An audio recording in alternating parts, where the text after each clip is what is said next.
it's Sophia from ATA Notes, and today I'm hosting the HSC Standard English July lecture. I'm going to start off with a little bit about me. So, my name's Sophia. I graduated in 2021, so I'm still pretty fresh out of school, and I got a 96.3 ATA.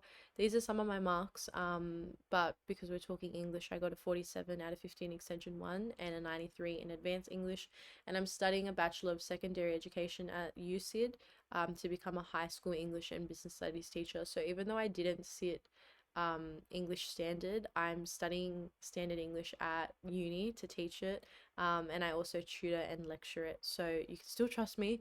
And for Common Mod, I'm not sure if any of you guys did Crucible, but it is a pretty popular Common Mod text. So that was my common mod text that some of us might have in common. In terms of how this lecture is going to run, we're going to get through a lot, so be ready. Our first content block one, and it's kind of separated into the papers. So our first content block is revising the common module. We're going to talk about trials, approaches, and advice for both the short answer and for the essay. And our content block two is revising modules A, B, and C, and then going trials, approach, and advice. Now, as much as I would love to be specific to the text that you exactly whoever's watching is studying, there are so many different options in standard, and it's really hard when we do our lectures to be able to accommodate for everyone. So this lecture specifically is general skills, and it's generalized. It's not like it's just on Billy Elliot, or it's just on common, or it's just on the Crucible, or just on any specific text. It's not just on the Curious Incident. It's on everything. And we're not specifically looking at any texts in detail. I do have exemplars and paragraphs that you guys can take quotes from, but I'm not going to be talking about any themes or characters or explaining any of the text. This is purely about the modules, and it's more about understanding the syllabus and the questions. I'm very sorry, very boring, but because everyone's studying such different texts, we don't want others to miss out. And these are the core skills that are really going to help. So it's more of a kind of study lecture, how to study for English, how to prepare, and just understanding the module and what they can ask you and how to be prepared depending on what they do, rather than it is a lecture that's looking at a specific text and here are the themes and this is how you should write it. But I have put exemplars, and I have just put like paragraphs about Eliot and some of the different texts, so you guys do have some samples if you wanted that. Now, how the lecture works, this is recorded, so you can come back to this all the way up until your HSC paper one and paper two. So if you have to leave halfway, if you low-key get bored, it's so fine. We're going through so much. So I don't take offense. Like, even if like you're hearing that now and you're like, oh mad, like I don't have to be awake at 9:30 to watch it live, for example. It is recorded, so you can come back to it, and you just come back through the same link on the 8 Notes lecture website. There should be a resource button somewhere. I don't know where to point, but somewhere there's a resource button on this page, and if you press that, you can download these slides as well. So don't feel pressure to write down like every single fact and every single point, because there's a lot of slides. If you want to, you can. If you want to take notes, you can, but you're also free to just have a listen and sit in bed and relax as much as possible as I go through the entire paper one and two. And I also will be live in the chat when this is put up on the specific date. So if you guys have any questions, English related, even if you have specific questions about your text in the live chat, that's where I can help you with that, because it's a bit just more personalized.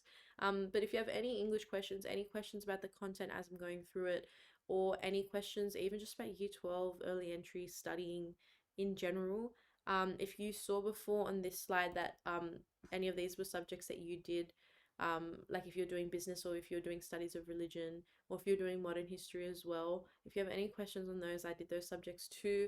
But we can just have a chat in the live chat if anyone has any questions, so please feel free to ask. But otherwise, we're going to get started. So yeah, no pressure to write notes, because we're getting through so much. Making these slides was like crazy because of how much we've packed into here, but we just tried to make the most of it so we can cover as much as possible. All right, let's start with paper one. So section one is the common module unseen text and short answers, and it's 20 marks, and they say that you should spend 45 minutes on it. And section two is your common module extended response, again 20 marks, and they just give you a single essay question. Now, I know this seems like, ugh, especially the unseen text, only because it's unseen. It's like, well, how am I going to prepare for that? I'm going to show you guys some of my tricks, but for this paper, when you're comparing it to paper two, it's important to remember that paper two, you're writing your mod A essay, your mod B essay, and then a mod C, all in 2 hours. So 2 essays and a creative or discursive in 2 hours. While in this paper, you're doing 4 to 5 short answer questions and then one essay in an hour and a half. So this paper is actually much, much nicer. I know there's not a lot of fans of English, but this paper is a lot nicer and a lot easier to achieve better marks on here than it is to achieve it in the later modules, which do get a bit more difficult.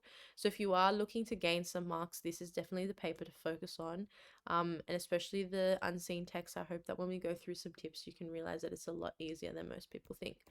But let's talk about the common module and human experiences, because does anyone actually know what a human experience is? Like I want a definition. I want a definition because I feel like it's just thrown around so much and we just study it on repeat, but we're never really kind of sitting down with what a human experience is. But let me just tell you from now, anything and everything is a human experience. A human experience is anything that a human can go through or feel. So a human experience can be as complex as grieving a death, or it can be as simple as laughter. And in the HSC, one of the questions for the short answer asked about the human experience of laughter and laughing. Like that was an actual human experience in the HSC. And I feel like because for common module, a lot of the human experiences that we're looking at are like power and corruption and redemption and um, forgiveness and conflict. And there's all these really kind of full on human experiences. So a lot of us think like, oh no, human experiences have to be these really deep and like life changing moments. No, me lecturing you right now is a human experience. You sitting wherever you are watching this lecture right now is a human experience. Feeling awe, feeling wonder, feeling laughter, those are all human experiences that they've asked in the HSC. Um, and they're some of the most simple things. So don't overcomplicate it. It's really important to remember that anything is a human experience if you make it. It's everything human experiences. Anyways, this is the common module. So English Standard, English Advanced, and English Studies are doing it. It's all about text representing individual and collective human experiences, everyone's favorite. It's very big on the human qualities and emotions associated with those experiences. And I think one of the most important things is that you're just able to differentiate what's an individual experience and what's a collective one. Now, an individual is when it's simply the character going through it themselves, while collective human experience is when they go through it with others. Now, whether they're experiencing that in a positive way or if they've got a collective human experience and they're fighting and they've got all this conflict, either way, it's collective, because if it's more than one person and it's got to do with others and it's not just their individual kind of journey, it's automatically collective. But it is really important just to be able to distinguish, okay, what theme am I doing that's an individual human experience and which one am I doing that is a collective human experience. But I don't want to go too much into this because this is a whole bunch of words. The most important parts to take from this is the human qualities and emotions, because they bring that up a lot in questions, just like they bring up individual and collective human experiences. And also talking about the anomalies, paradoxes, and inconsistencies in human behavior and motivation, which invites the respondent to see the world differently, challenge assumptions, ignite new ideas, or reflect personally. Those specific lines are so commonly used in questions that sometimes you can almost guess the common mod question. And I know for my HSC, we had a really basic one that was nearly stock standard straight from the module.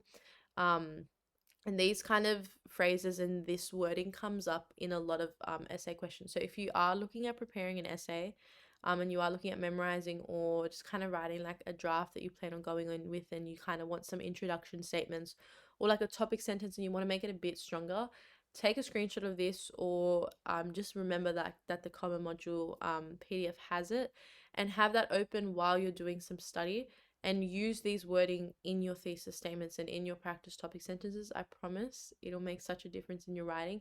Even if it's not within the question, there's nothing bad about using the module language. That's actually such a good thing. And for, if anything, it's kind of like brownie points in the marking center, because they're like, oh, they're referencing the module. Like, what English teacher is not going to be impressed that you did that? It's really important to remember that, especially for the common mod. Um, they're marking so many papers all at once, so you do want to do little things to make yours stand out and not to just be like another average paper. So for getting marks, I think that that's definitely a trick. But we're going to go through what all of these means. Now, the main four concepts that we just spoke about: individual and collective human experiences, which is just what any individual, or if I'm experiencing with someone else, can experience. Human qualities and emotions, so what are our qualities as people and what are our feelings, what are our emotions. Anomalies, paradoxes, and inconsistencies, those are such ugly words. We're going to come back to those because that's probably the hardest that common mod can get when it brings up one of these words, but we're just gonna hope that that doesn't happen in your trials or HSC. And then storytelling to reflect and express particular lives and cultures, um, which is important. That way we can really bring in context. But we're gonna go into each of them. If you wanted to screenshot, these are the most important points that I was talking about. So up to you if you like. But if you kind of weave this, if you did want to try out that technique, and that's personally what I did to study for English, I just kind of had like a base essay on the crucible, and I wasn't really proving any point. It was just really my arguments, my quotes, my technique, and like what the techniques and what my quote was about. And then I just linked it, and I kept linking it to individual and human collective experiences. I tried to link it to like challenging assumptions and bring in the words wherever I could. And then on the day of my HSC exam, it was really easy to fit it to the question because the question was kind of already what I was practicing. Because realistically, they can't take the question from anything but here. Like this is they when they sit and they're writing these exams, they sit and they read this and we're like, okay, what are we going to take and what are we going to use? That doesn't mean that they can use it word for word, like bless if they did, but and sometimes they can be harsh and they can use a specific like theme, and we'll talk about that throughout the lecture. But a lot of the time and in the past few papers, they've just been using pretty general questions, and it's important to remember that because there are so many options, it's up to them whether they give you like a specific question for your specific text, or if they give a general question for all the text. So they might just give like a question. So whether you did Crucible, Eliot, no matter what you did, everybody gets the same question. Or they'll give this is a specific question on the Crucible, and this is a specific question about a specific theme in Eliot, like for gender, for example. That really depends. You don't know what they're going to do, but having these wording in there either way is going to help you. So let's talk about individual experiences. So individual experience is a single person having a unique or relatable experience.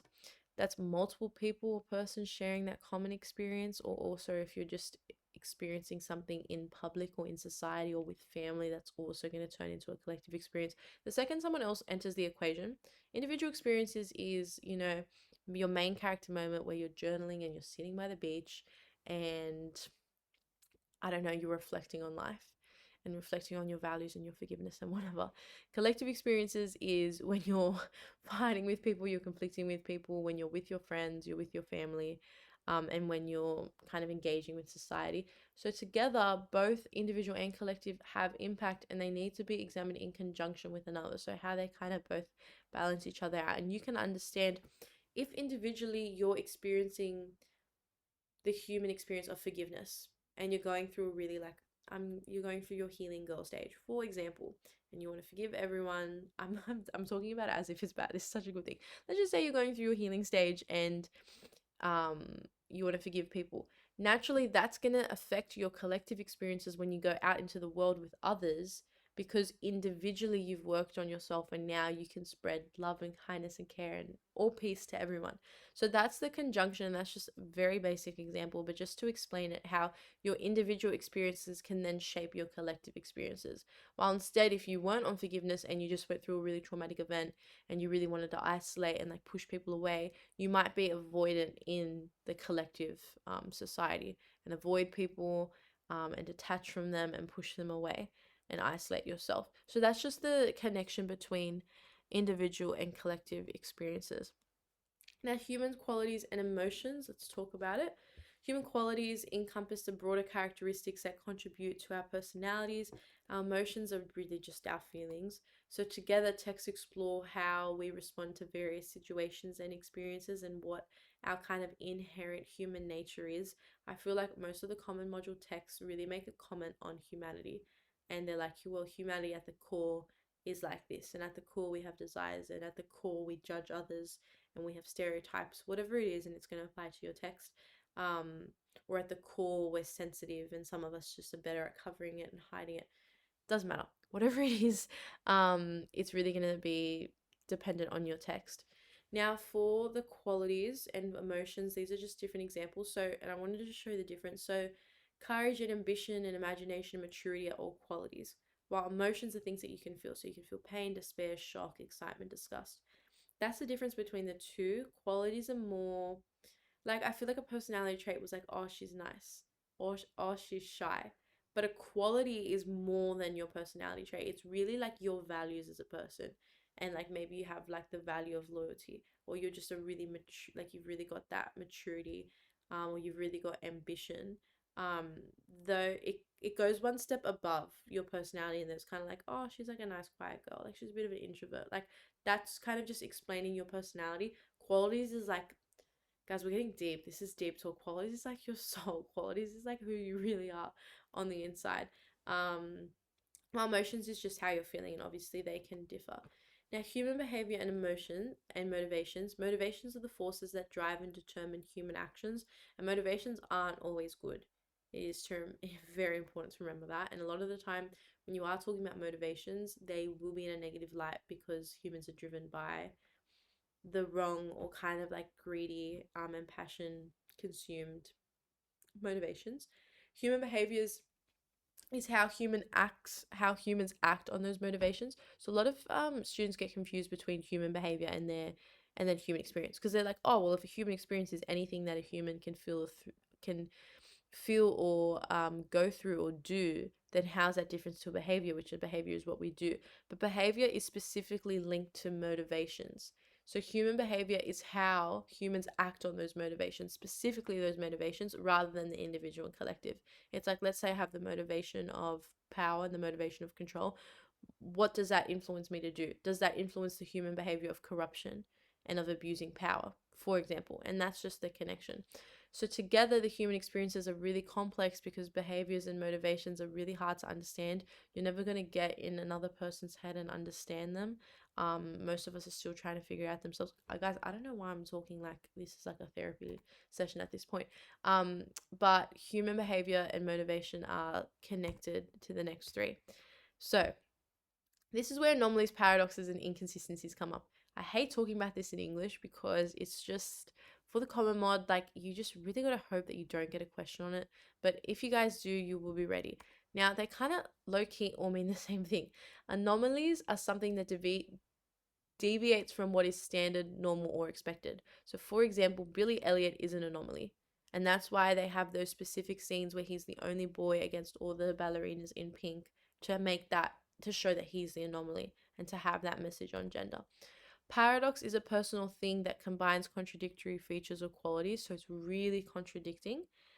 And again, like when you're comparing it, like paradoxes and anomalies are pretty similar, but you'd rather call Billy Elliot, and if you've done Billy Elliot, it makes sense, you'd rather call him an anomaly than you would call him a paradox. Just like John Proctor, you'd call John Proctor an anomaly rather than you'd call him a paradox. A paradox is more when you're contradicting the two, but he's more of an anomaly because he's standing out from what everyone else is doing if you're doing Crucible. Inconsistencies is something which fails to remain constant and or predictable. So it's consistently changing. Maybe you've got like a character who like at one point is really nice, but then they lose the plot and then they're going back and forth, or it's an unreliable protagonist. Really depends on your text. But low key, they kind of are all very, like they all kind of really overlap. So it doesn't really matter in that case what word you get. All that matters is that you understand that in your text, whatever text you've gotten, there's got to be one character, one person, one theme that just stands out against the rest. And for Elliot, it's Billy Elliot, and for Crucible, it's John Proctor. And they are together the anomalies, paradoxes, and they're inconsistent with their society, especially Proctor, because he's kind of going back and forth and you don't really know where he stands, because one second he cares about his reputation, but then he's like, oh no, my name, but then he still lies again, and it's just like a consistent cycle. So some examples. Harry in Past the Shallows, for anyone who did Past the Shallows, he's afraid of water and does not share a love for surfing like his brothers Miles and Joe do. So because that deviates from what's expected or what's normal for like his siblings and his family, he's the anomaly. Now paradoxes, we've also got Danforth. You could talk him. And you could talk about, this is more where a paradox, I think it's more contradictory and it's pretty ironic. In the Crucible, he's a judge, but he's antagonized and he eventually misjudges people. And a judge is supposed to be a symbol of justice and fairness. And obviously he's not enforcing that. So that's a paradox, because how are you going to be like use this symbol of justice and then be the antagonist. Doesn't really make sense. And then the inconsistencies, you could talk about Jackie, how she's motivated, um, how he's motivated by care for his son, changes from rejection to acceptance towards Billy's passion for ballet. You could also say that Billy was an anomaly, like I was saying before, or you could say that he's inconsistent. But it's a bit hard to say that he's inconsistent. It's a bit, you definitely can argue it, and you can argue any character for any of these, but some characters are going to fit better. It's more, makes more sense to talk about Jackie for an inconsistency because he starts with so much hatred and there's so much rejection towards it, but by the end you see him when he's watching Billy's ballet show in that final scene, and it's such a great scene to talk about if you guys are doing Billy Elliot. I really hope that we're talking in the live chat right now, in case, because I don't want to keep going on about these two and you guys aren't even studying them. But Jackie really does have that switch, and that kind of change shows that he's inconsistent. And it's a good inconsistency because by the end he goes towards acceptance, but it does show that he wasn't always at the same point. So, storytelling to reflect particular lives and cultures. Storytelling is an agent for communication which relies on language to craft meaning. It's really just telling a story. Lives, you guys know what a life is. And culture are the ideas, customs, and social behavior. So, another thing to consider is audience impact, because knowing that those are the rubric concepts in mind, you have to think, okay, well, what is the audience going to gain from studying the text and human experiences? And this is what I really want you guys to focus on in your study and trying to add and kind of practice working on.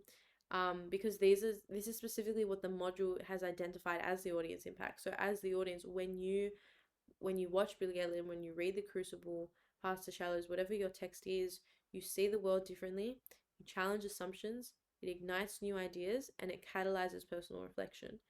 Now, see the world differently and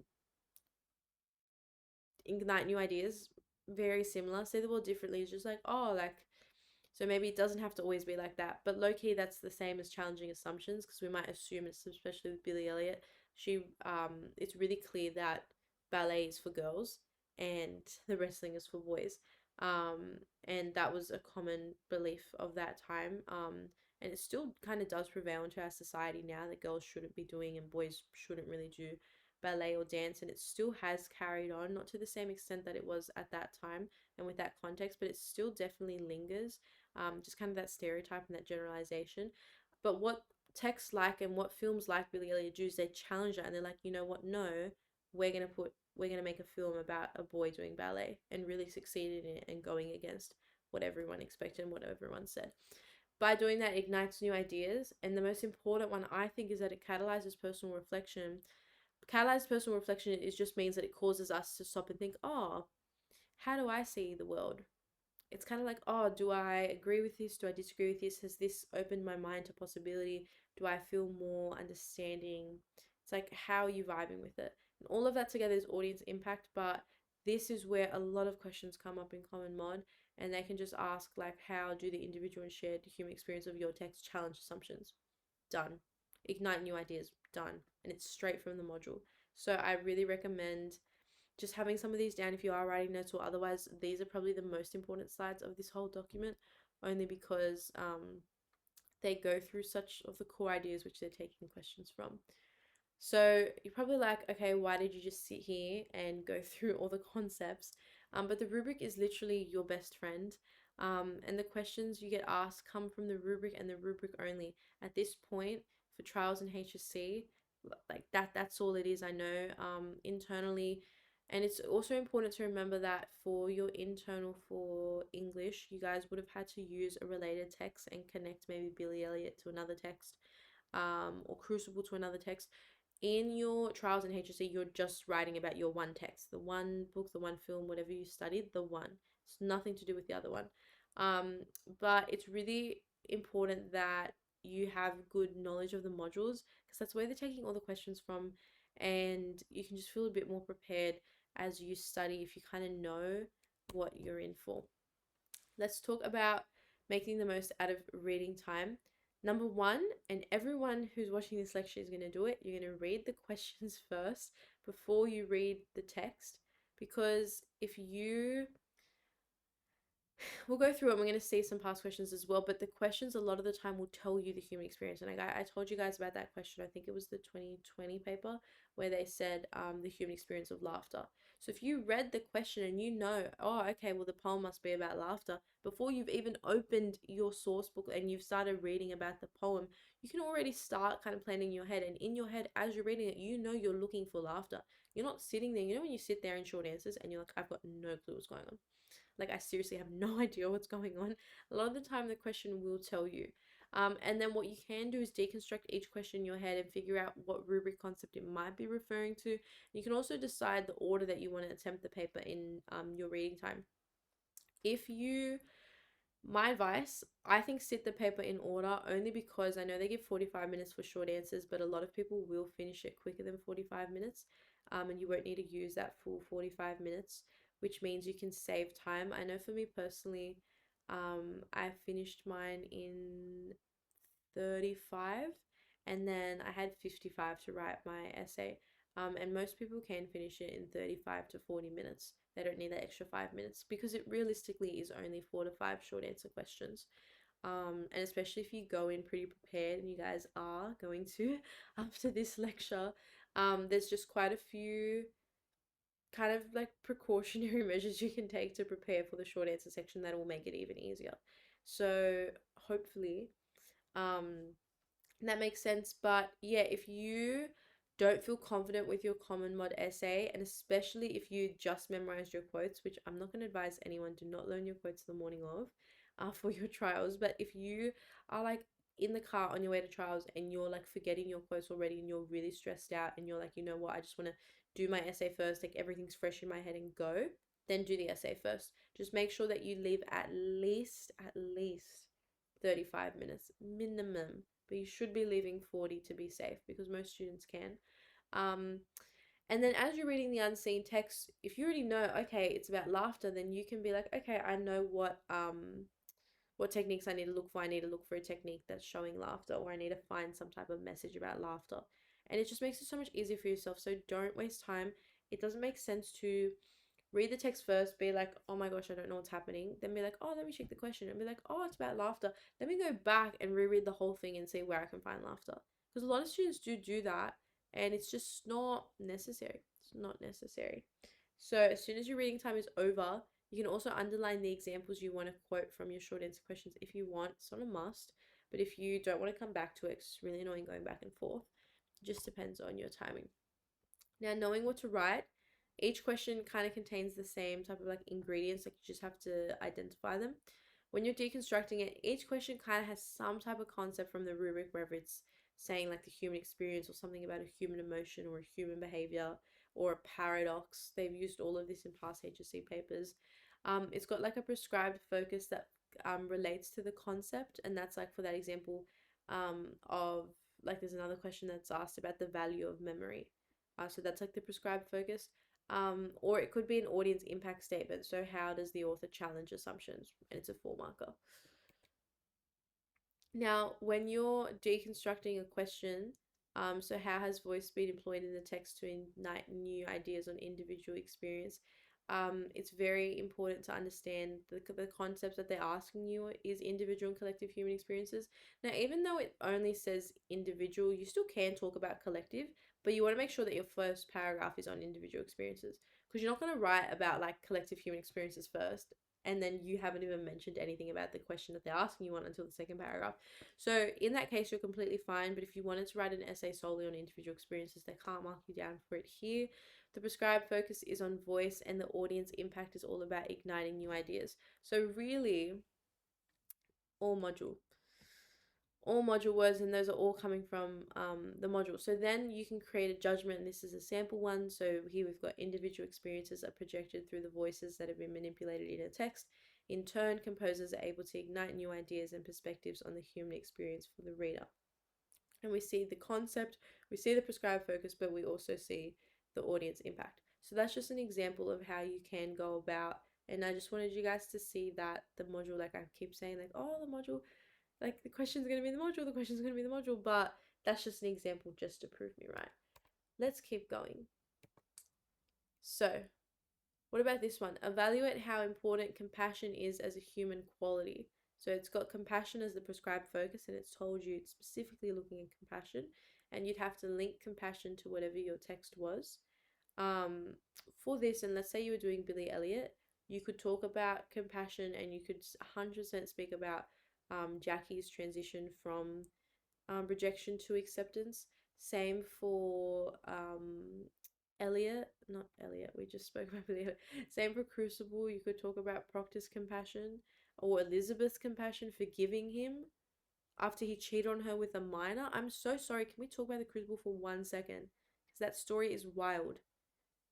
And then she like gaslights everyone and like gets so many people killed. Like I, as a HSC text, interesting.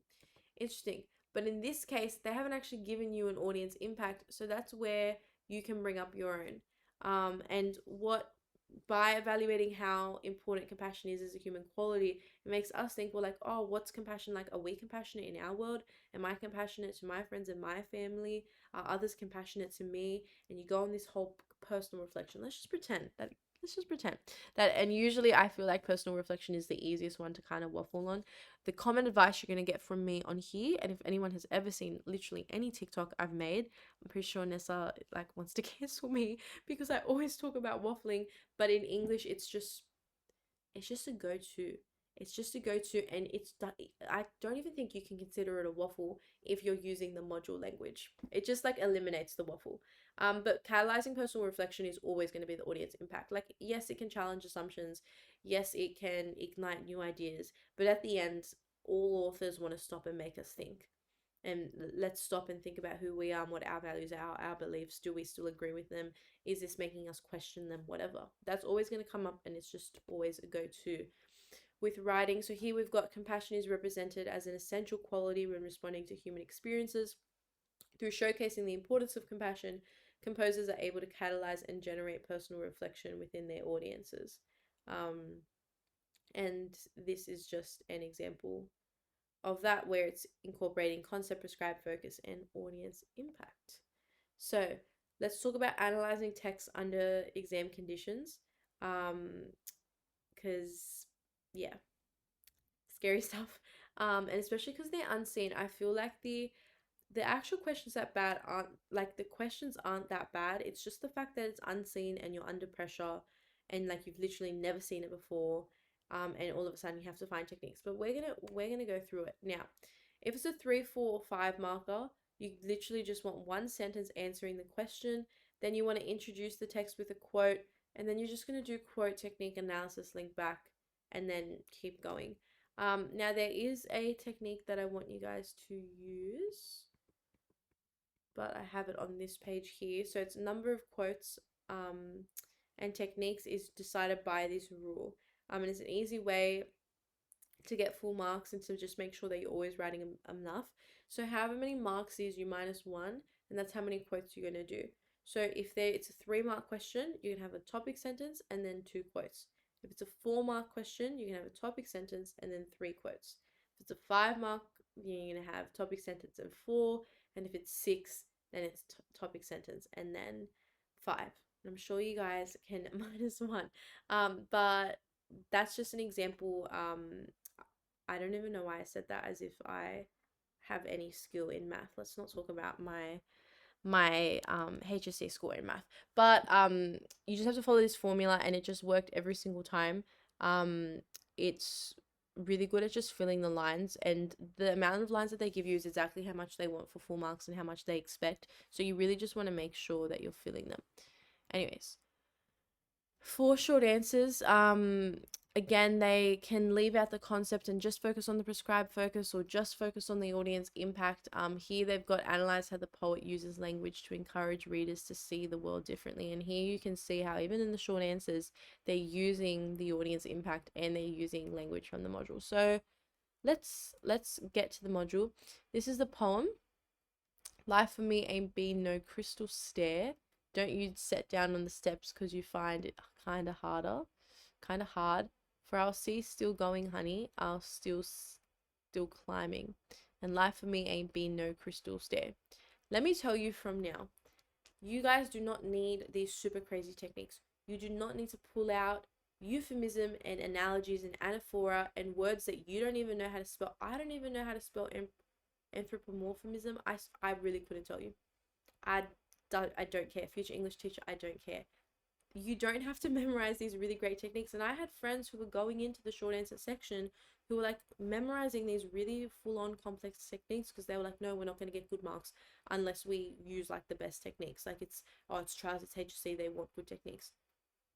They know that it's unseen. There's a very different expectation in the short answer section compared to your essays. For your common mod essay, they want great language, they want great techniques because they know it's nearly been a year since you started it. So there's no excuse to have a really bad essay, really, because you've had nearly a year to work on it. For the short answer, it's the first paper, it's literally the first exam that you're sitting in the HSC, and for most of you, it'll be your first trial. They know you've never seen this text before. There isn't that same expectation, which means you can get away with it. So if you know that you can get the same mark using tone as you can using anecdotes, why would you choose the harder one? And I'm not saying don't use good techniques. Like if you find a good technique and you're like, oh, like here's a really good metaphor, use it 100%, 100%.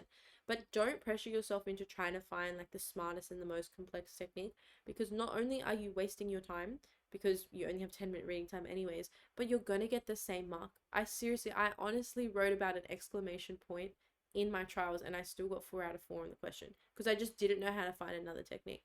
And I saw an exclamation point. An exclamation point is always going to emphasize their reaction or their human emotion towards an event or towards a person. That's like the analysis. So don't think. So even something simple here, life for me ain't been no crystal stair, and life for me ain't been no crystal stair. Repetition. Use it. It's repetitive. Anyways, here we've got a sample response. So again, it starts with that kind of topic sentence. And it's got the different techniques. So we've got the extended metaphor of the crystal stair. Then it's got colloquial language, which sounds like a fancy technique, but colloquial language, if you guys haven't heard of it before, is literally like everyday kind of slang. I feel like this is so dumb. They shouldn't let me do lectures. I was gonna say like slay, like not that you would ever see slay in a HSC text, but if you ever did, colloquial language, because it's just kind of like everyday, like I need to stop talking. Anyways, we've got here repetition. I said it before, repetition. And yeah, some of the techniques, and it's got juxtaposition up here, and like the pun. So you don't really need this really out there techniques. I know in the HSC last year, one of the sample answers were using present, past, and future tense. So like because it was they said like, oh, it's written in the past tense. Like that was the technique. And that's like a Nessa answer. So you don't need to pull out these like crazy ones. Now let's talk a bit more about the extended response. Because that's definitely harder to get 20 out of 20 on.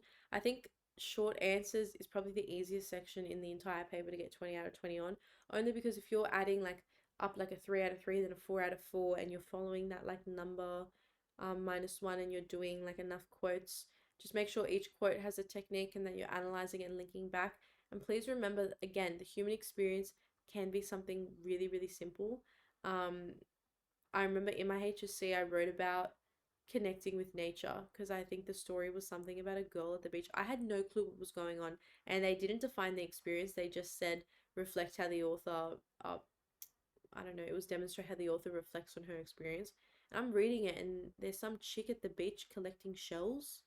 I had no clue what was going on, and I was like, I don't know what I'm gonna write. So then for my human experience, I just kind of waffled it, and I was like, the human experience of connecting with nature as the character explores the beach, and then that ended up being the sample answer, and that's what they used. And when I wrote that, I came out of the HSC and I was like, I can't believe like I just wrote something so dumb. But when my teachers had read the paper, they were outside, and other people had really like overcomplicated it, and it was seriously literally just about a girl who went to the beach and like experiencing like the nature and connecting with like the natural world around her. But other people were really taking it deep and talking about how like the beach and the shells were a metaphor for her past life and going back to her inner child. And I was just getting out of the exam and I was like, what are you possibly talking about? Like I did not write that. And then when we spoke to our teachers, they were like, She was just at the beach. Like, it's just about nature. And I was like, thank God. But that's just proof that a lot of the time you can think like, oh, this is too basic. Oh, there's no way. Just remember my story here with the beach that I wrote in my HSC exam, but also remember that HSC questions have been on the human experience of laughter. If laughing is a human experience, anything is a human experience. And if you waffle it out and you can just kind of make it sound smart, you are all good to go. So let's talk about writing introductions step by step, because I feel like I don't know, I feel like everyone knows, but introductions are so important only because it's the first part of your essay. Your marker already knows what band they want to give you. They don't know if they're going to give you 17, 18, 16, but after your intro, they will know what band they're planning on giving you. So you don't want to start with like a band 4 and then have to prove yourself to get up to a band 6. Rather, start at a band 6. Obviously, as a last resort, like obviously the goal is to stay at a band 6, but honestly a trick low key is just having a really good intro. I'm not saying like write a really bad essay, but if you're worried about your essay writing, you can just really smash out your intro, keep the bar high, and then yes, it'll fall, but you're better off falling from a 6 lower than just having a general like a having like a band 3 for example and then falling lower. For example, I don't give I don't give I don't give the right advice. Anyways, let's talk about thesis answering, which is what you're gonna do first, and it can be 1 to 2 sentences long. Then you want to introduce the text in relation to the module, and this can include your themes and your arguments, and this is more the stuff that you can memorize and prepare. And then we're gonna talk about an audience impact linking section. So let's look at this one. Discuss how Billy Elliot explores complexity of human relationships. So for this one, you would want to connect complexity of human relationships through the themes of and say what they are. The concept itself comes from anomalies, paradoxes, and inconsistencies, because complexity only comes in with those three. Like if something's complex, it's because either he's standing out and there's a deviation, something's contradicting, or something's changing. So this is a band 6 sample. So we've got individual motivations and behaviors, which are innately complex, can greatly impact how relationships develop and change. Through representing these anomalies, paradoxes, and inconsistencies, composers can challenge preconceived assumptions we may hold on others in our immediate world. This notion is explored in Stephen Daldry's film Billy Elliot, whereby the titular protagonist and his relationships with other characters are explored through the ideas of responsibility, agency, and passion. Examining the film's character motivations and behaviors can in turn encourage us to similarly navigate the intricacies of our own desires and build meaningful relationships. Chef's kiss. Chef's kiss, because the first 2 lines really answer the question and get straight into it and look at the complexity of it so well, and then I'm making that link to the module. The second line is really introductory, but it is bringing in your themes, and for this one it's responsibility, agency, and passion. And the last one is really linking to audience impact. It's just chef kiss if you are doing Billy Elliot screenshot, but using relevant terminology. And if you're looking at this and you're like, I don't know how to write like that, these are the main things it's doing. It's using relevant terminology from the question and from the rubric. And that's why I really promise you that if you have, let's say you write a practice introduction, have the rubric open right next to you and edit it and use those words in yours and add them in, because when I'm looking at this now, anomalies, inconsistencies, and paradoxes, that's all from the rubric. And then this entire composers can challenge preconceived assumptions, entirely from the rubric, entirely. And it just adds so much to it. And then introducing the text in relation to the module rather than retelling the content. Like, you don't have to be like, Billy Elliot is a story about a boy who chooses to pursue his dance dreams despite blah blah. Like, they know that. They know that you don't have to do that. I feel like it's very easy to fall into that. But if you do end up doing that, you fall into retelling and you can lose marks really easy. And you also have to consider audience impact and what an audience would learn from studying it. And just remember that you are also the audience. So for writing bodies, you want kind of all your analysis to flow in together. Now, with quotes, I don't like talking about it because every school is going to do different things. It's honestly up to you how many quotes you want to do per paragraph. I seriously know schools where sometimes they only want 2 quotes per paragraph, and that's completely fine. Do what your school is telling you to do, And then if your trial mark isn't reflecting what you want it to, then I think adding more quotes would be better if you are not writing as many. But I'm not going to sit here and tell anybody any specific range, because honestly you can get away with 4 to 5 really good quotes. Definitely getting 6 to 8 is going to help your analysis more. But 3 to 5 examples under exam conditions is acceptable as long as you're analyzing them with the techniques and they're analyzed in equal detail. That's the most important. And then you always want your argument summary and audience impact linking sentences. So this is on William Street. So if any of you guys are studying Slessor, this is what I mean when I said, like, I'm not specifically going through any text, but I still wanted to make sure that we could look at some of the other ones in case you are doing it. So if you are doing Slessor, this is your time to shine. You can take a screenshot. The question is, empathy grants us the ability to understand challenging human experiences. To what extent do you agree? Guys, if you get a to what extent question, you have to say the extent. You have to say the extent. And I'm saying that out there now because this exemplar does not have the extent. It is a very beautiful exemplar. And I left it out on purpose because I wanted to see if anyone commented it, but then I was like, I don't want to play games with anyone. But this is just proof that even a great paragraph, technically it's not really answering the question, because it's not saying what the extent is, and some markers will be very picky on this, and it's literally just one word to add in. But just adding that one word, you're just safe. We don't want to play games now. Now's not the time. Internals we could have done that, but trials and HSC we have to crack down and make sure we're doing the right things. So again, for this band 6 sample, for anyone that read it, it really directly addresses the question, and it is using appropriate rubric language and references where possible, which again, it's going to come up in every single one. The techniques are analyzed and evaluated in how they represent human experience, and then it's got an audience impact sentence at the end where he convinces us to reimagine the setting and really specifies that. Now, writing conclusions, please write conclusions. Please finish. Obviously, everyone's goal is to, but a lot of people don't finish their English trials. A lot of people will finish in HSC because they'll be traumatized from trials and not finishing. But HSC markers, especially if you don't have a conclusion, they use that as an excuse to automatically take off 1 mark. Even if you wrote a 20 out of 20 essay, only because without a conclusion, they're like, okay, well, where's the structure mark? How can I give you a mark on structure when you don't have intro, body, paragraph, conclusion? Like, that's the base structure. And you don't want to fall into that and lose a mark like that. Like, lose a mark for something genuine, but for missing out on like 3 to 4 lines, 4 to 5, maybe 6 max, is like, it's just not worth it. The only way to make sure that you can finish it is by practicing past papers and timing, but we're going to talk about that a bit later. But for your conclusion, you're going to reinforce your judgment, to summarize the key themes, and then again, audience linking sentence. So if you were to write a conclusion for step by step, how the text has encouraged you to reconsider what it means to have humanity. And guys, I put all these questions on here as well, so if you do need extra practice questions, you can always download the slides and come back and write practice ones. But this is the conclusion for I Am Malala.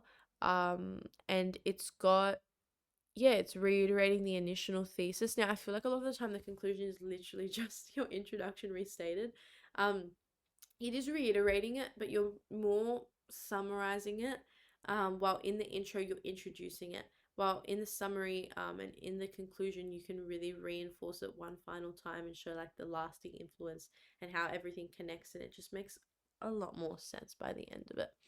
So in terms of preparing for paper 1, construct your notes for your prescribed text. Now it's up to you.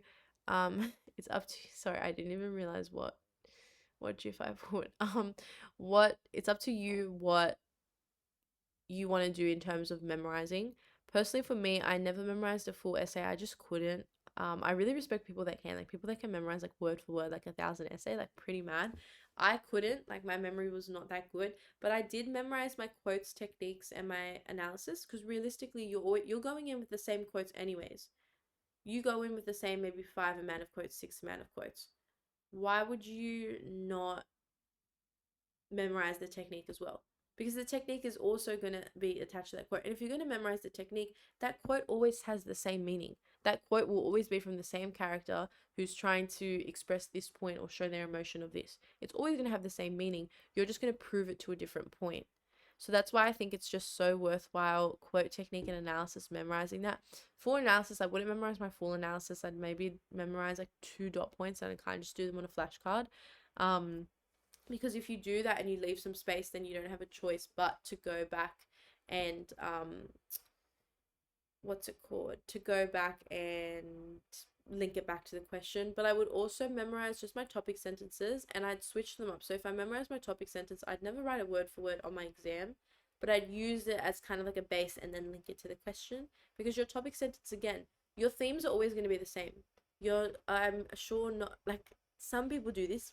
Very rarely I've met people who do this, where they'll like learn like 6 themes and like multiple quotes for each, and they'll choose whichever one best suits the question. Personally, not me. I picked my 2 to 3 and I was out. Whatever I picked, I was writing on that paper. But your message about that theme is never going to change. It's always going to be the same message. It's the same meaning. It's just you're going to prove it to a different point, and maybe your maybe in your trials you're going to prove that it's an inconsistency, but then in your HSC you're just proving that it's a complex and challenging experience. Like, it really just depends on the module question. But stuff like that, and also introduction statements like that really good one that we saw before that was just really general, and kind of like introduce the text. Stuff like that you can also memorize, because especially if you're using the module language, it just really fits well in. That's my advice. You don't have to do it. I don't want to sit here and be like, everybody memorize. I don't also want to sit here and be like, nobody memorize.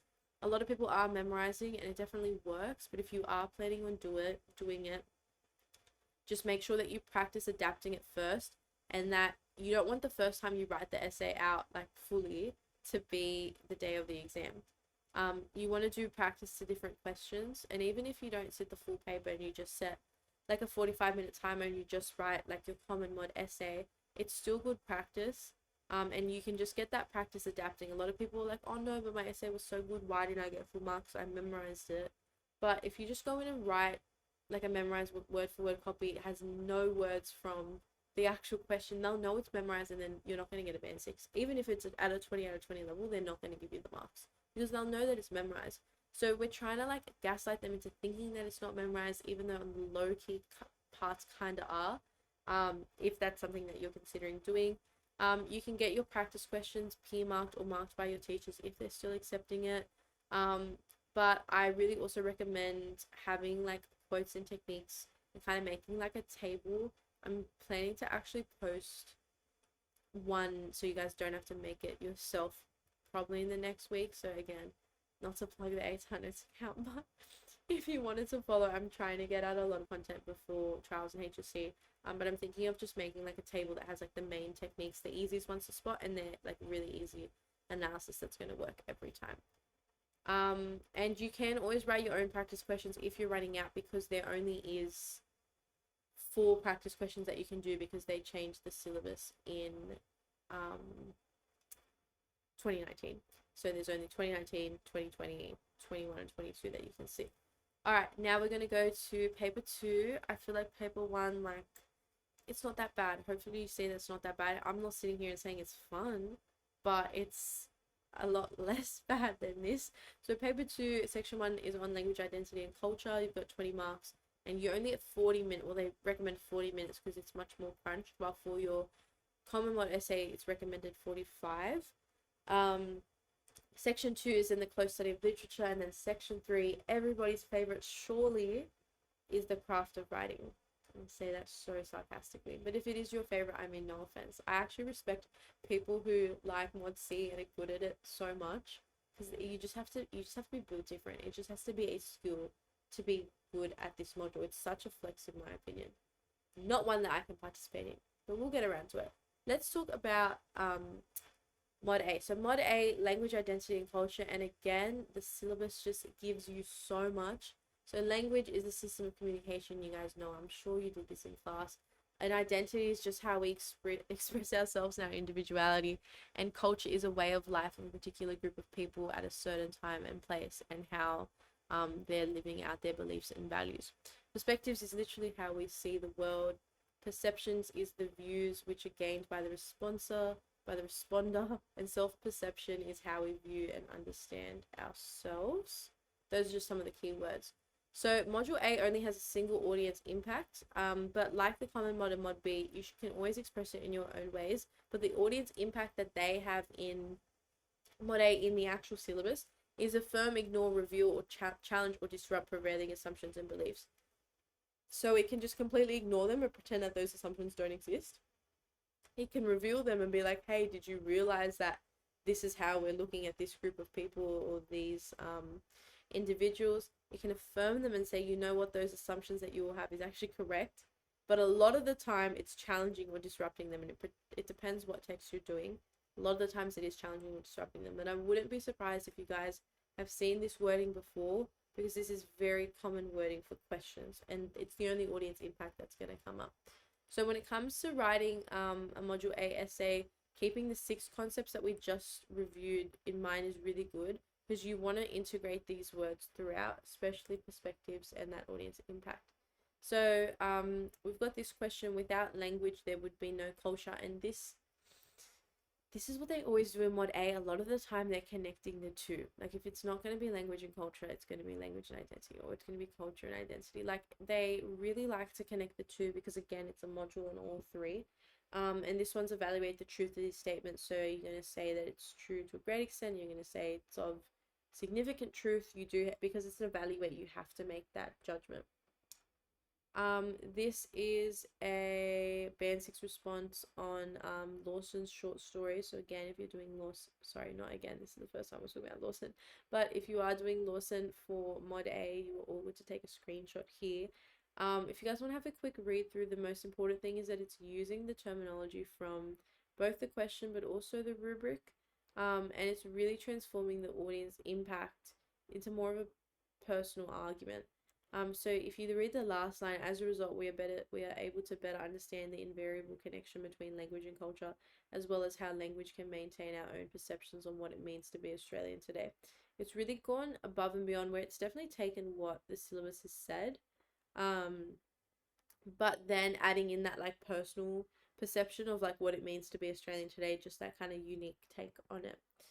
Now, in terms of strengthening your analysis, you want to make sure that your concepts and your evidence and like your quotes are supporting the themes in your body paragraph, and they're gearing you towards analysis of the module.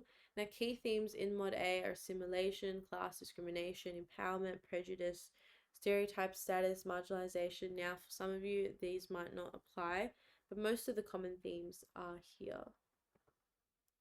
Now, when you're approaching the Mod A essay, there's so many different types of questions they can give you. So let's talk about how to fit them. So we've got this question, which is poetry relies primarily on symbolism to create cultural tension. To what extent? So if you were to get this, you'd have to say the symbolism of what?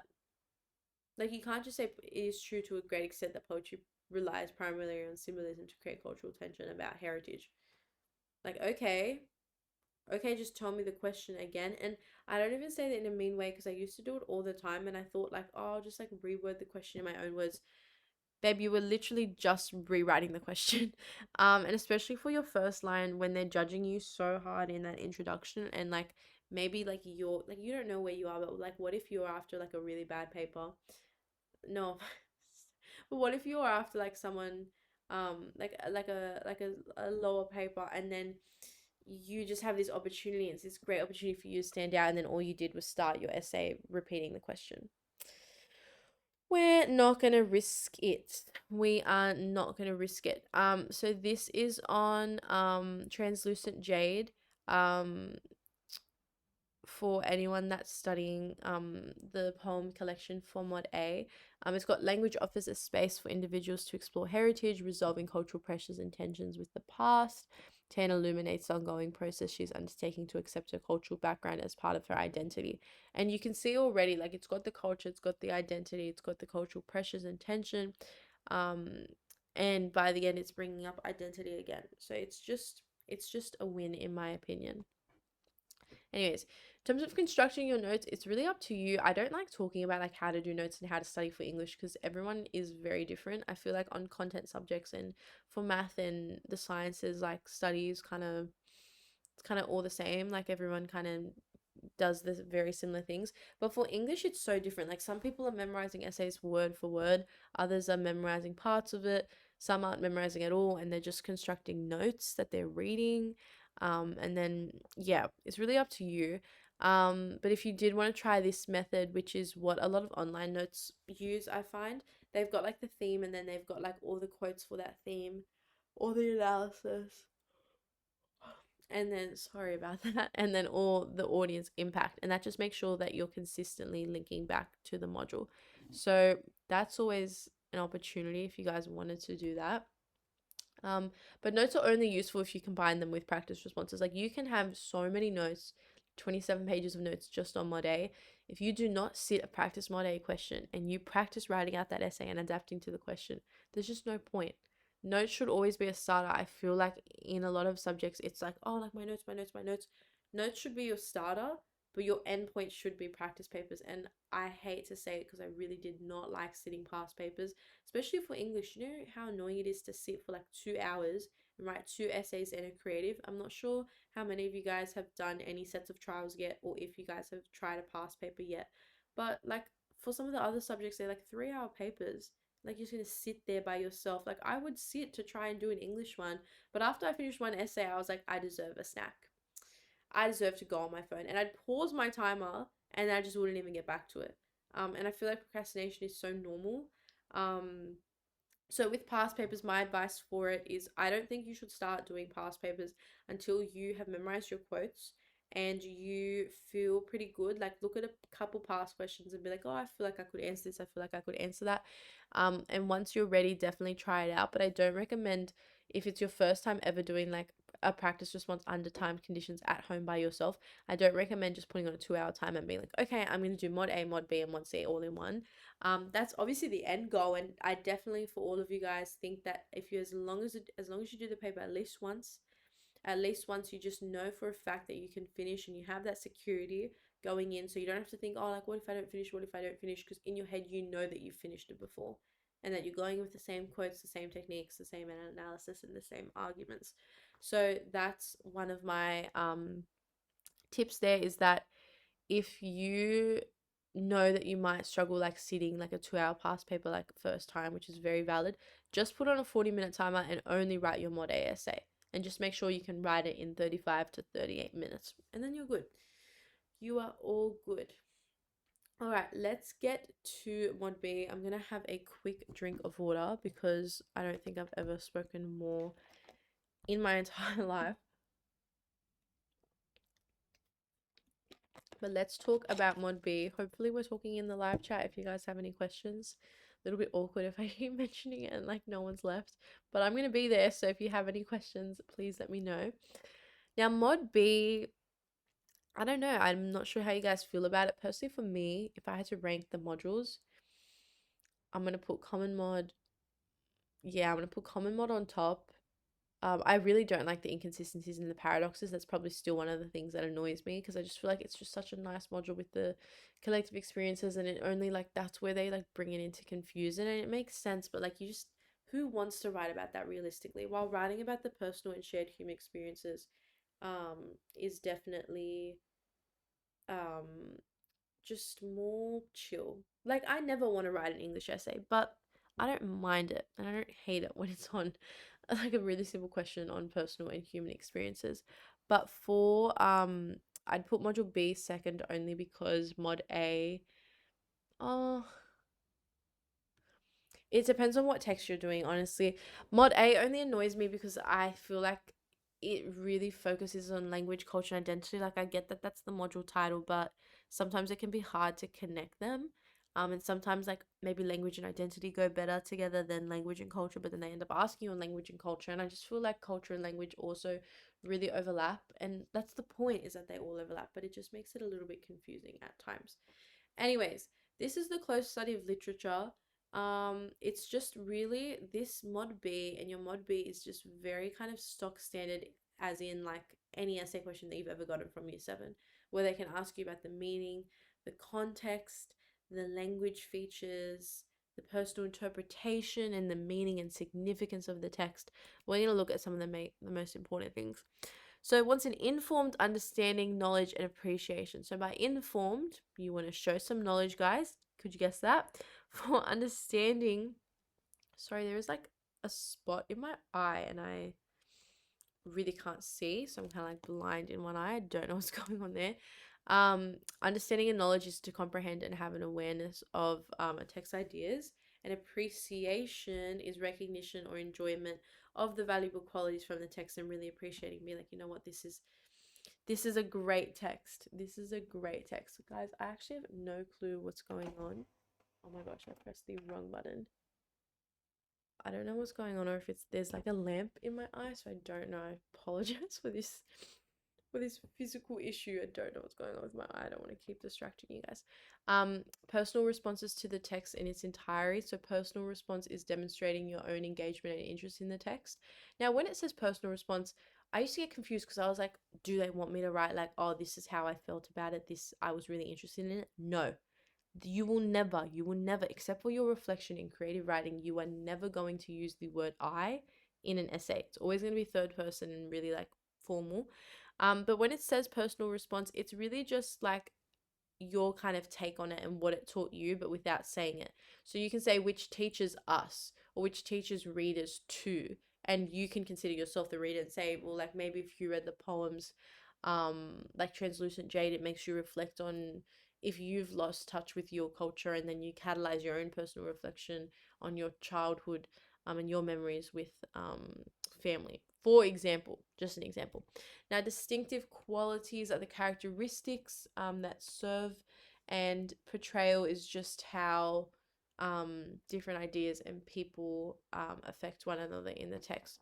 Now, for audience impact, it is the unity of a text, its coherent use of form and language to produce an integrated whole in terms of meaning and value. So it's all about meaning and value.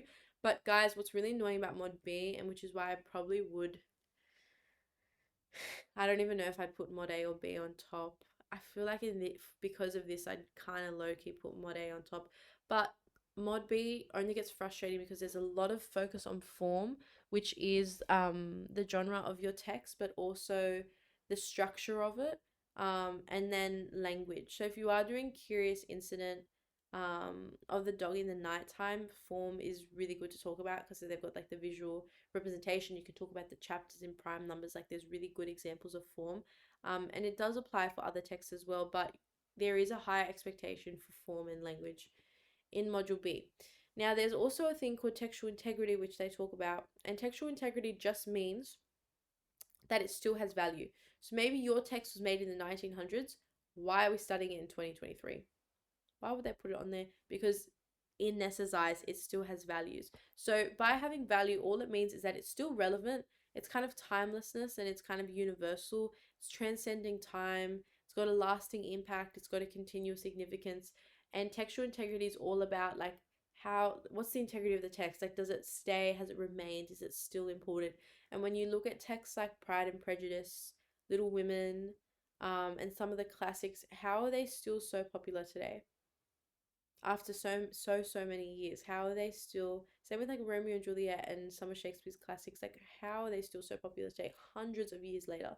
Because they've got enduring value, because they're timeless and they're transcending time by using such universal themes. So that's something you can add in. You have studied your text closely. It's up to, I'm not actually sure how much of module B you guys would have finished, because I know for some of my tutoring students they still have just started it. Um, but this is how you can challenge questions. So let's look at this one. Relationships occupy our understanding of Robert Gray's poetry. To what extent do you agree with it? This is an example where you don't necessarily always have to agree with the question. So what this sample paragraph is doing, it's saying that yes, relationships in poetry is important, but the relationship between the individual and the environment shows more about the provided distinctive qualities. So you don't necessarily always have to agree with the question. Like if you look at it and you're like, you just kind of feel like, no, like that's not going to match my essay, don't answer. You don't. There's not like they give you the question in that case um with purpose, and so that you can have that choice to disagree if you wanted to, if you wanted to. Um, but yeah, for getting a band six in it, again, it's really all the same thing. So I'm showing you all these different examples, but the actual things to do are all the same. It's just responding to the questions using the keywords, providing relevant themes, and suggesting audience impact. Incorporating textual integrity, no matter what. Like I don't care what question you guys get, guys. What question you guys get, guys. I don't care what question you get. If you're watching this lecture, please just write about textual integrity, even just once. Even just once, add it into your intro, sprinkle it in. It's one of those little things that you can do to really stand out. But it just shows that your text is unique and that it has timelessness. It's just going to make your markers happy. We want to make them happy. We want to get brownie points, so we're going to do it. Now, in terms of how to incorporate it, this is the difference between the two. So you want it to round off your analysis and then link it back to the module. So you can say, therefore, studying Hurley through the lens of Nash documentary cautions us how media can be manipulated to serve an agenda. Or you can say, therefore, studying Hurley through the lens of Nash documentary reminds us that media has an ongoing influence over how we understand the world and urges us today to be mindful and critical of its manipulation to serve certain agendas. Chef's kiss. But they're both saying the same thing. The second one just has more of that personal opinion and influencing us on how we understand today and urges us. And it's much more about the effect of us today. So what's important to remember with Mod B, a lot of people when they're talking about Mod B and they're writing their Mod B essays, you do bring up context occasionally, and sometimes it can come up, and I definitely recommend writing about it here and there in your Mod B essay. But the context and like maybe like the reason why your author wrote it, for that audience, there's a contextual audience, which is the audience they wrote it for at the time, and then there's a contemporary audience, which is us. So it is really important to remember and to just try and get some better marks in Mod B. You're not only talking about, well, how did the text go at that time, and did they like it, and was there a bad reaction, and what was going on in that world. It's also, well, how is it still timeless today? So this is a paragraph from Curious Incident of the Dog in the Night Time. But it's actually got the quote. So quotes in here. So if you are doing it, you are all good to take a screenshot and use this. But again, it's answering the question, integrating the key words. So it's got Haddon's novel illustrates that the ideal of a novel family is an unattainable goal, harnessing the unconventional style of the novel to highlight the strong connections that arise from the abnormal family. And that really fits with the how like the distinct language is working. And then using such distinct language and such different language fits such a different plot. And the message of it 100%. And that last sentence, I feel like all these last sentences are chef's kiss. Like how it explores deep interpersonal connections that extend towards having a lasting, meaningful impact on readers today. Kiss.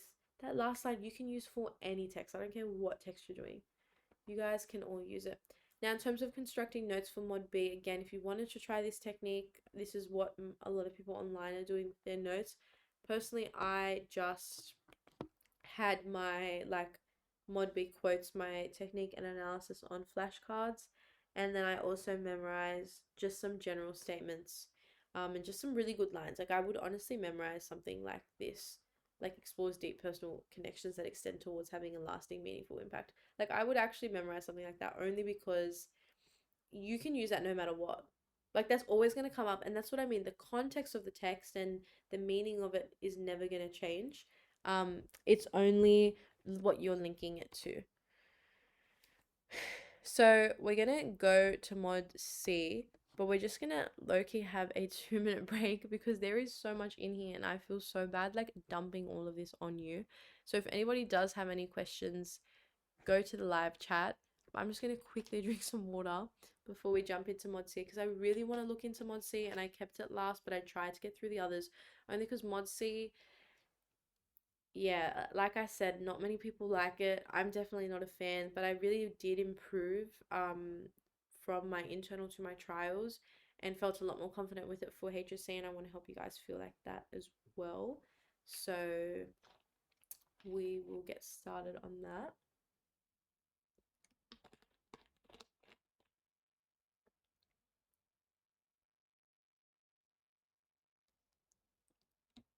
Sorry, guys. Please don't look in the corner. Watch me. Anyways, let's get started. We'll just start with some light work because it's going to get a bit much as we talk about discursives and get really into it. Craft of writing, guys, it's a wild card. Now, um for the other modules, you know you're going to get a 20-mark essay. You know you're going to get a 20-mark essay. Same for the short answers. You know you're going to get 6-marker here, 3-marker there. But mainly for the essays, you know that you are 100% going to get the 20-mark essay. You know you're going to get an essay. You don't know what the question's going to be, but you know you're going to get marked with a 20-mark essay. We can't say the same thing for Mod C. And what I do want to do is quickly bring up some class questions just to show you what they can do. What they can do is they can give you 12-mark creative discursive and then 8-mark reflection. So they did 1 year. They can give you 10-mark creative, 10-mark reflection. Again, this is another 12-8, and I think that was the last out of our questions. But there also is the case that they give you a straight 20 marker, 20-mark creative or discursive. So why they do that, they do it on purpose because the module before it was called discovery and a lot of people were memorizing their creative pieces. So they were like, you know what, we're going to come up with the craft of writing, which is all about crafting, and is really trying to stray away from memorizing. And it's not that you can't memorize a story. I memorized a story. I kind of had one piece, but what I did to get around this wild card, and it worked so well, is that I had like my base piece, and I think my base piece was like 750 words, which is how much you'd need for like a 15 marker. And then I had the same piece but a 500 word version. So I literally just copied and pasted it and got rid of one of the sections, like one of the like extra facts that I put in to kind of like develop a characterization. Because if I got a 10 marker, I'm not going to write 750 words. If I get a 10 marker, I can get away with only writing 500 words. So why would I rush my timing and like risk not finishing when I can just get the same, and I can get like exactly the same mark writing less. So I had a 10-mark version of my story. I ended up also making a 12-mark, a 15-mark, and then I had from that base story that was 750, I also had a 1,000 word one just in case, because one of the HSC papers in advance had once asked to write a 20-mark creative and not do any reflection. That's just an example. But that's what I did to get around it. Now, obviously, you don't have to do that. For me, it wasn't that bad. Like, I tell people that, and they're like, oh, that's just so much memorizing. But it was still the same story. It was still the same character. I just know for the 1,000 word one, I added an extra flashback. And for my 500 word one, I took out a section. Like, but it's still the same story. Like, you're just adding and minusing when you need to. So that worked for me personally. I know my students all prefer different things. Some of them prefer to go in with like 2 stories.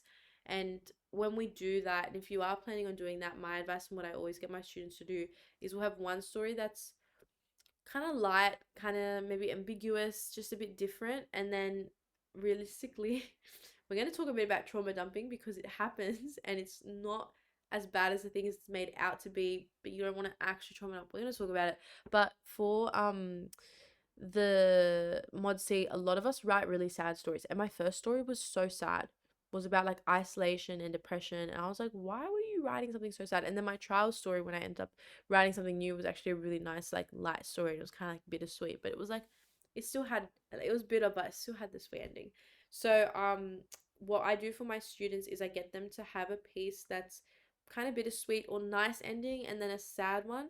That way that you can make sure naturally that the texts are pretty different because it's got a completely different atmosphere, and that's going to change the language entirely, but it also changes what kind of themes and human experiences you're looking at, which I think is really important. And they'll go in with the 2, and then depending on the stimulus, they'll adapt. But we're going to go through them. So there's also the broad study of multiple texts that you guys do in a variety of forms. So that's your prescribed text. These are some of them. Guys, actually the only ones that I have studied that I know of are the fringe benefits of failure and the pedestrian. I'm looking at the others.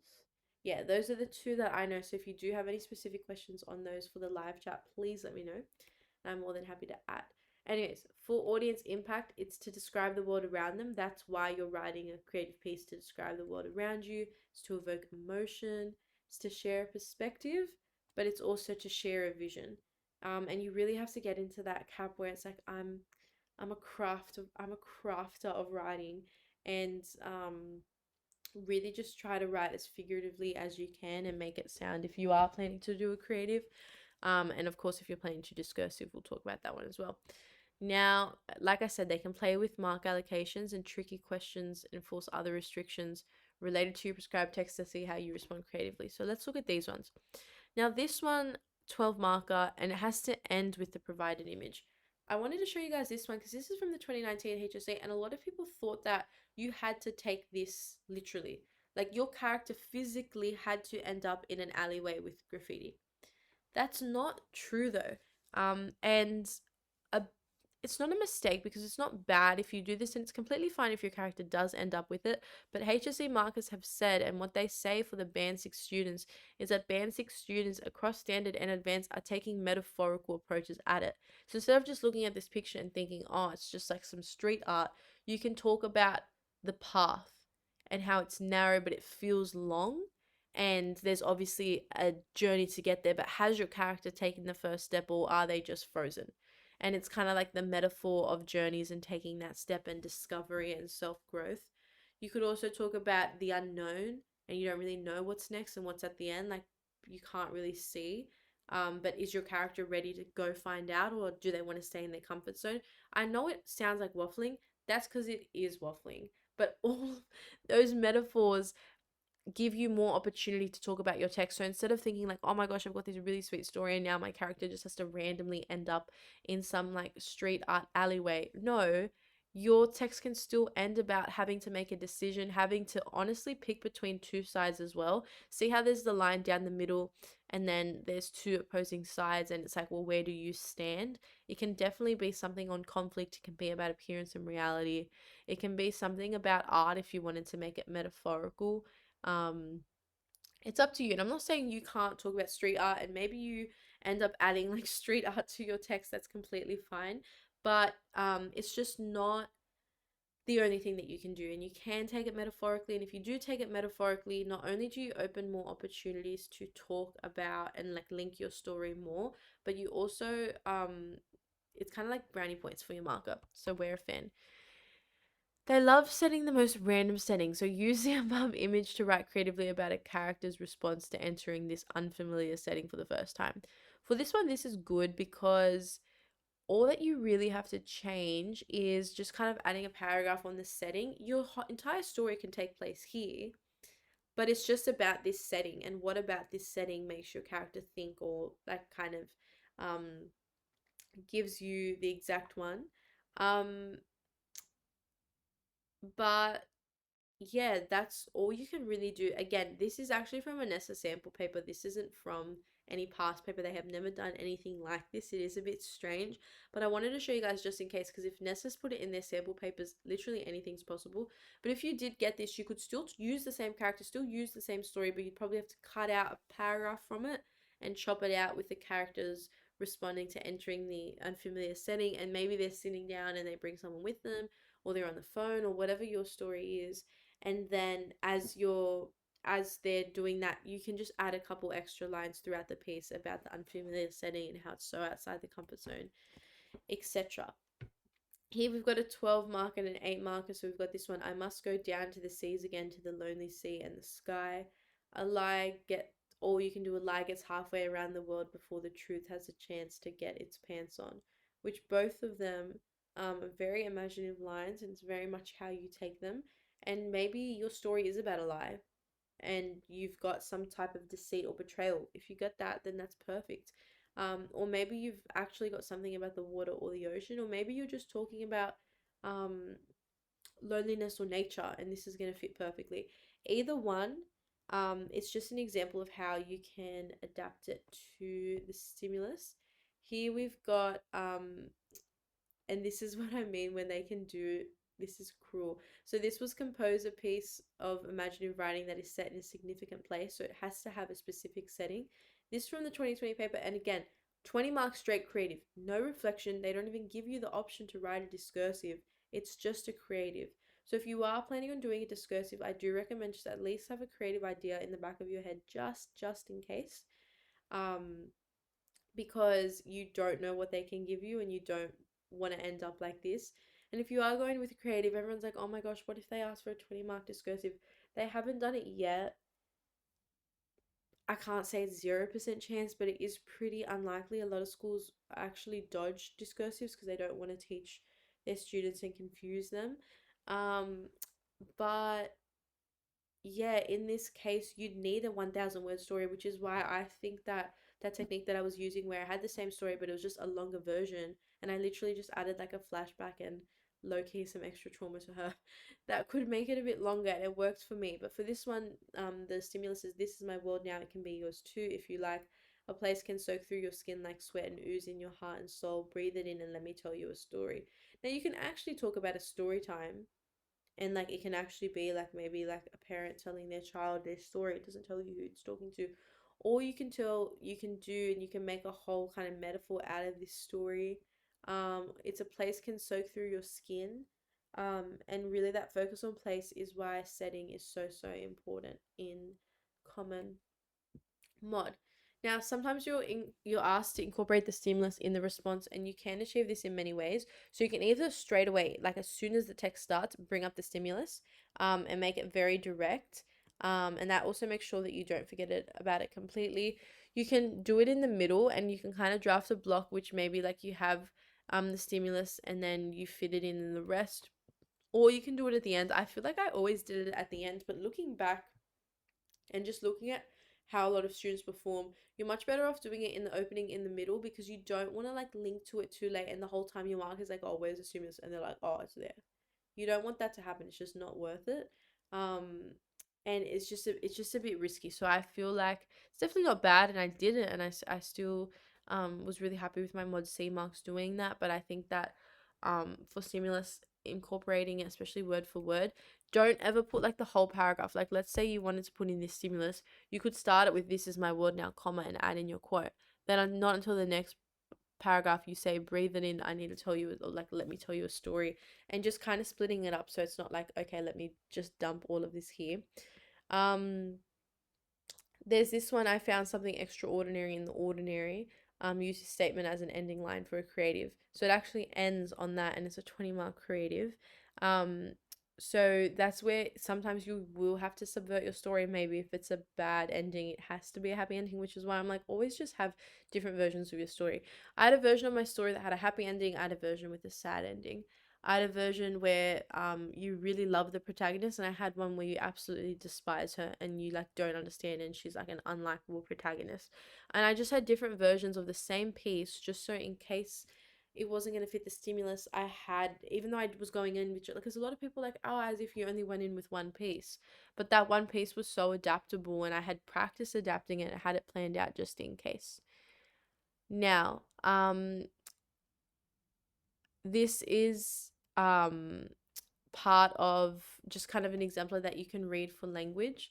The response actually ends with the stimulus, so I did not know it then, but I know now. I realize that I truly found something extraordinary in the ordinary.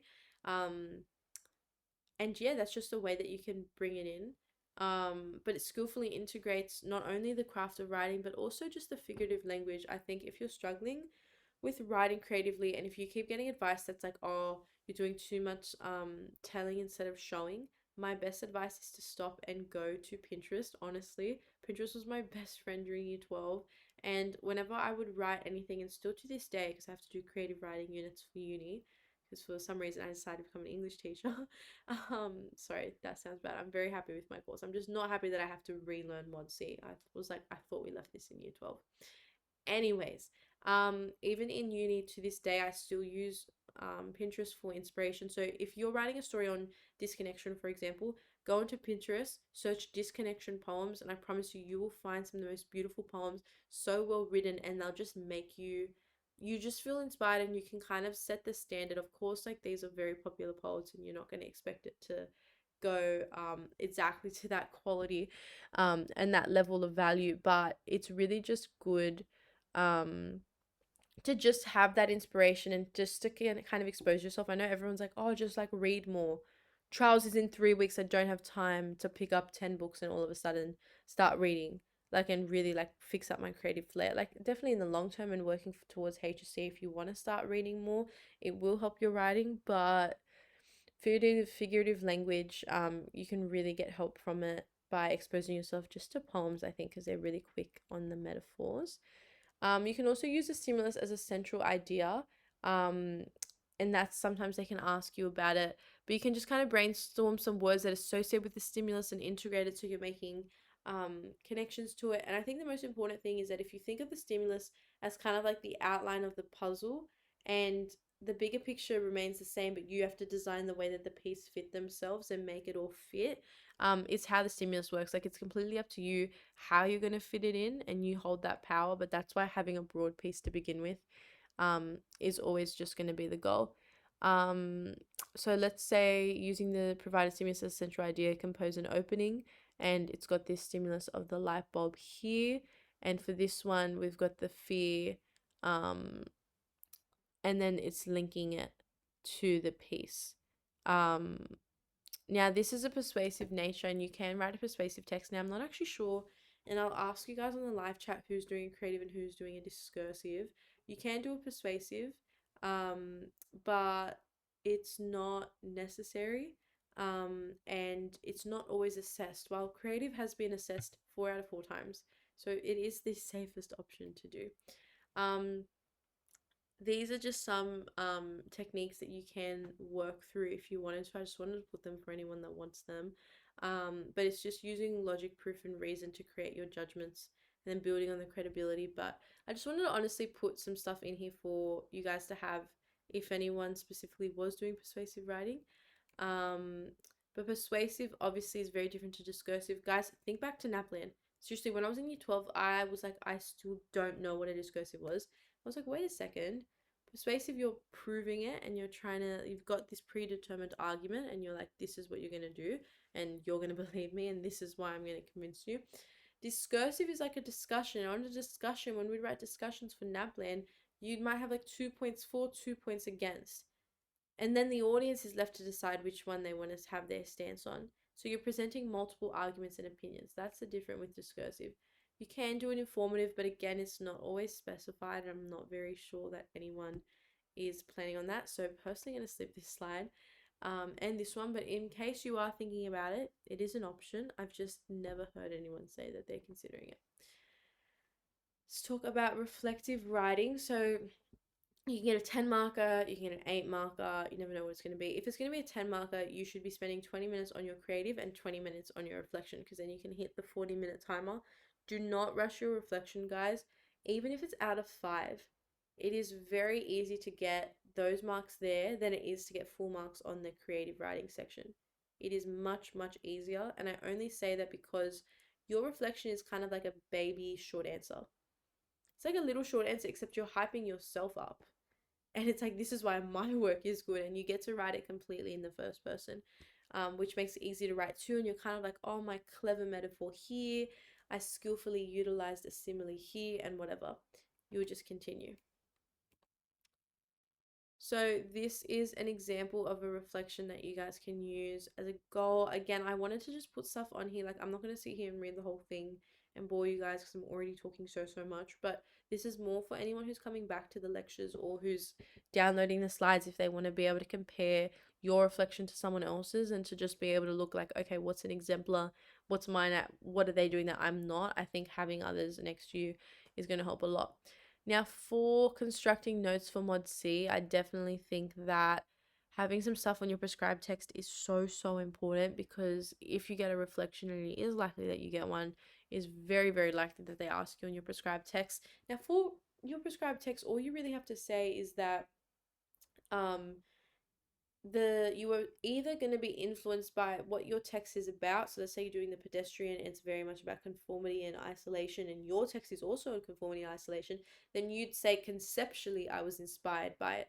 But if you're inspired by like maybe the use of metaphors or the use of similes or the use of repetition, then you're going to say that you were inspired stylistically to use the technique. And you can use the same technique and have the same effect, like if it's like a condescending tone to warn readers of the dangers of something, and you also do a condescending tone to warn the readers of the dangers of something, you can do that and show similarity. Or you can say, although Rowling uses an anecdote here for this purpose, I used an anecdote to instead do this and do like a different purpose of the technique. That's always a way that you can spice it up. Let's quickly talk about how to study for English. Creating and reading notes, guys, there is so much online, and I really do credit my marks in English to honestly reading other people's essays. Like, I don't care. I used other people's notes, and I read a lot of other people's essays, and when they had a really good line that I liked, like I would write it down and I was like, this is really good, and I want to try and incorporate this type of stuff into my work. Obviously, I'm not going to sit here and say steal other people's things ever, but I think exposing yourself to exemplar work just can really help motivate yourself. I know sometimes it's overwhelming because you're like, oh my gosh, my work is never going to sound like this. But I promise you, the more that you read other people's work and expose yourself, but also exposing yourself to NESA feedback and the marker feedback and marking guidelines, it's just the goal. Writing thesis statements is so smart for you. I think if you are planning on memorizing an essay or going in with a draft and doing what I said that I did, writing thesis statement is killer, because your thesis statements, you can write them to so many different questions. They'll maybe take you 5 minutes each, and in doing that you can know, okay, this is how I'd answer that question. And if you struggle with it, then you can go back on it and you can ask your teacher about it, you can ask your friends about it, ask a sibling, whoever you can find about it.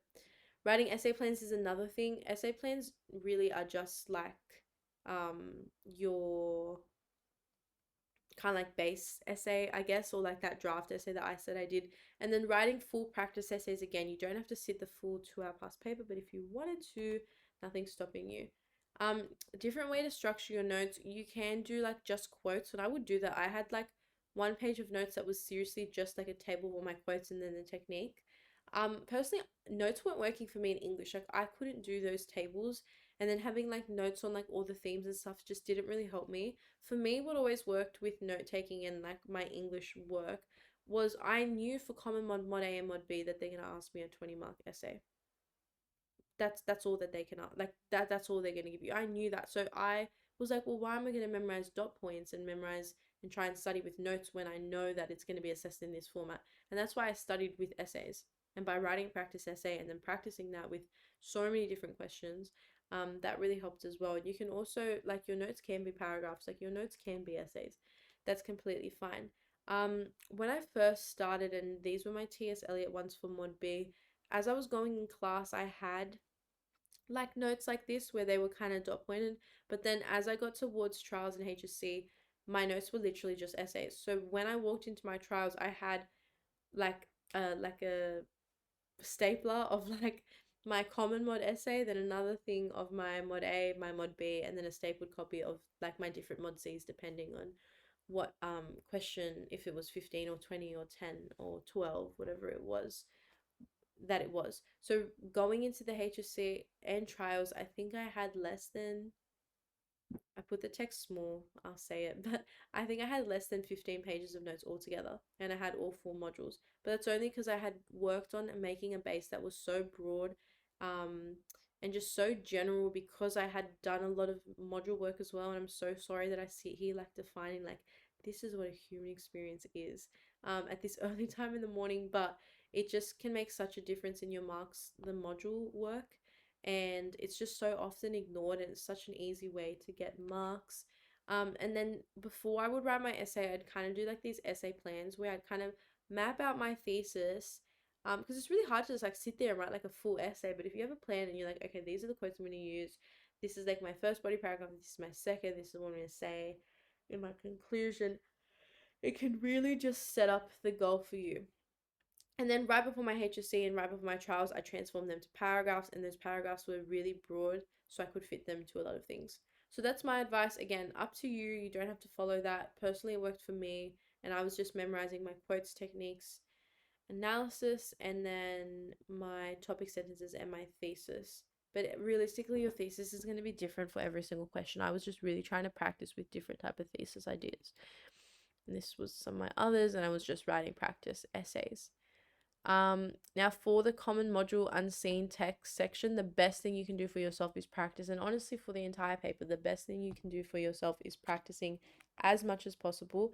It's also very helpful to make a list or table of those techniques, and I promise I will get on those as soon as I can and as soon as I'm finished up with all the lectures. But um, just knowing some good techniques and their effects is definitely the way to go. And the more practice questions you do for the common module unseen text, the less you'll get thrown off because you'll kind of be used to it. You kind of realize that a lot of the texts are really asking about the same general human experiences. Like it's very much about like discovery and growth and disconnection, human connection and nature. Like it all kind of flows into it in that way.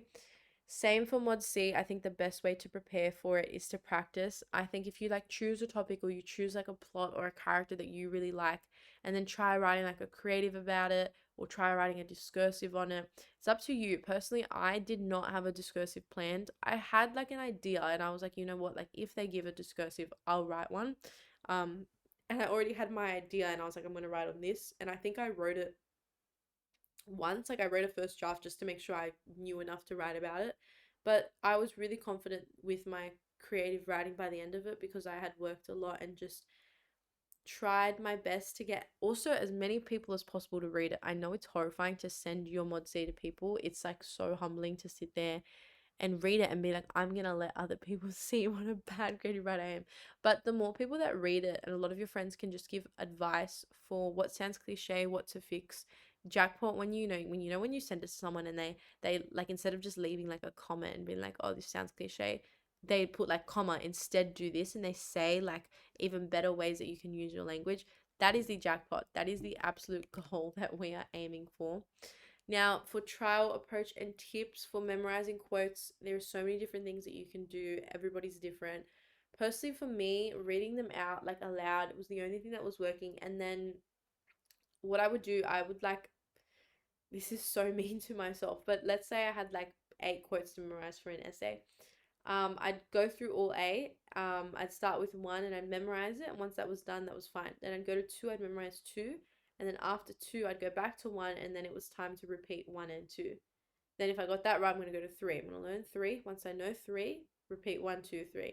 And you had to keep going. And then any time that I made a mistake, even if I was up to 9, I was like, no, like you need to know them in order. And it was really strict with myself and made me break down multiple times. But it did work. It did work for memorizing, and I could get memorizing done in an hour, which was really quick because it's very much active recall. And another thing that I would do was writing them from memory. And right before my HSC, I remember being at home, like right before I left for my HSC exams, the last thing I was doing for my English study was writing out all my quotes on a page and just making sure I could write them all out. I think that definitely makes a difference because you do want to make sure you know them, but some people like to make into a song. Some people make flashcards. I had flashcards as well. That's how I was studying, but it's completely up to you. Make a study checklist. I promise you, it is so good. Impose rewards and punishments for incentive. Find any excuse to buy yourself a gift. It doesn't matter. But you can kind of be like, okay, this is what I want to do in week 2, or even if you want to study checklist and it's specifically like, this is everything I have to do for advanced English, this is everything I have to do for modern history, this is everything I have to do for biology, and you can just then spread it accordingly. I think especially for English and just being able to like make sure that you look at all the modules because it's so easy to just focus on paper 1, or it's so easy to just focus on mod C. But again, every section is worth 20 marks. So if you know you're not good at mod C, then yeah, it's up to you. In terms of sitting the paper in order, it's also up to you. Like I said, I don't think you should start a specific essay first and go out of order unless you are really not feeling confident with your quotes and you're like, there's no way I'm going to remember this. Like, I have no clue what's going on. Because then it is in your best interest to just start with the one that's freshest because you'd hope that like it would be freshest in your brain rather than like leaving it behind and then going in, but it is completely up to you. And then you want to simulate exam conditions, which guys, it's so hard. Like I said, I couldn't do it. Like I'd try and sit there to study, but then an hour later I'd be like, snack time. I deserve to watch like one episode. I'll just watch it one episode and get back to it. And I never got back to it. So what you can do is gradually work towards exam conditions. So like I said, I think starting with like, okay, I'm going to sit a 2 hour time, I'm going to do 2 essays on one creative. Great if you can do that, but you don't have to do that. You can start open book and untimed and do like a full paper and have all your notes out, have all your practice essays, whatever, and don't even do it under time conditions. Just do it. After that, you can try closed booked and untimed. So not having anything open, but just not timing yourself. Just let yourself write.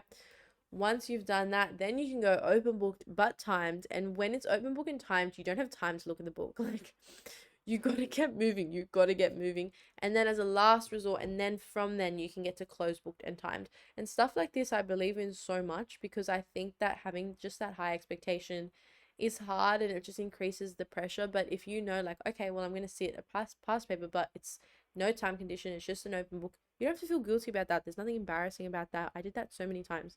I did so many past papers with my open book because I was like, I need the content right now. And that actually helped me learn how to structure answering. So it's not necessarily a bad thing either.